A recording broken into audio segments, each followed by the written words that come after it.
గత సీజన్లో పెద్దగా రాణించలేకపోయిన లక్నో జట్టు పాయింట్ల పట్టికలో 7వ స్థానంలో నిలవగా వచ్చే సీజన్ వేలం కోసం 7 ప్లేయర్స్ని అయితే రిలీజ్ చేసింది.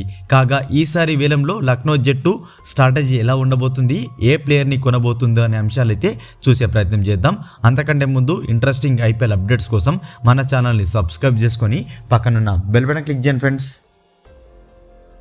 గత సీజన్లో లక్నో జట్టు బ్యాటింగ్ విషయానికి వచ్చినట్లయితే రిషబ్ పంత్ మినహా మిగిలిన ప్లేయర్స్ అందరూ కూడా తమ స్థాయికి తగ్గ పర్ఫార్మెన్స్ అయితే చేశారు. ఇక అన్నిటికంటే ముందు లక్నో తమ బౌలింగ్ విభాగాన్ని స్ట్రెంత్ చేసుకోవాల్సింది. సన్ రైజర్స్ నుంచి ట్రేడ్ ద్వారా షమీని తీసుకున్నప్పటికీ టీంకు ఇంకా నమ్మకమైన పేసర్ అవసరం అయితే కనిపిస్తుంది. షమర్ జోసెఫ్ స్థానంలో ఫ్రంట్ లైన్ పేసర్గా మతీషా పతిరాన్ని తీసుకోవడానికి లక్నో జట్టు గట్టిగా ట్రై చేయవచ్చు. అతను వస్తే మాత్రం లక్నో బౌలింగ్ కష్టాలు తీరబోతున్నాయి. అదేవిధంగా డొమెస్టిక్ ప్లేయర్ అయిన యువరాజ్ చౌదరి స్థానంలో సిమర్జిత్ సింగ్ను టార్గెట్ చేసే ఛాన్సెస్ ఉన్నాయి. తర్వాత లక్నో జట్టు తమ స్పిన్ డిపార్ట్మెంట్ పై ఫోకస్ చేయబోతుంది. తమ మెయిన్ స్పిన్ బౌలర్ అయిన రవి బిష్ణోయిని వేలంలోకి విడుదల చేయగా అతన్ని వేలంలో తిరిగి తక్కువ ధరకే కొనవచ్చు.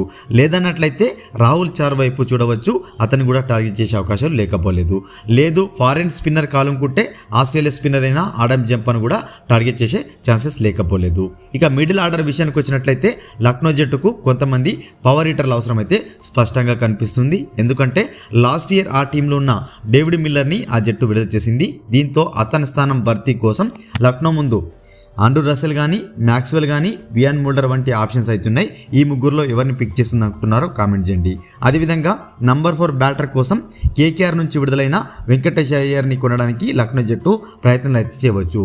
మొత్తంగా లక్నో జట్టు యాక్షన్ స్ట్రాటజీ ఈ విధంగా ఉంటుందని నేను అనుకుంటున్నాను. ఏ ప్లేయర్ని లక్నో కొంటుందని మీరు అనుకుంటున్నారో కామెంట్ బాక్స్లో కామెంట్ చేయండి. మరొక ఇంట్రెస్టింగ్ ఐపీఎల్ అప్డేట్తో మీ ముందుంటాను ఫ్రెండ్స్.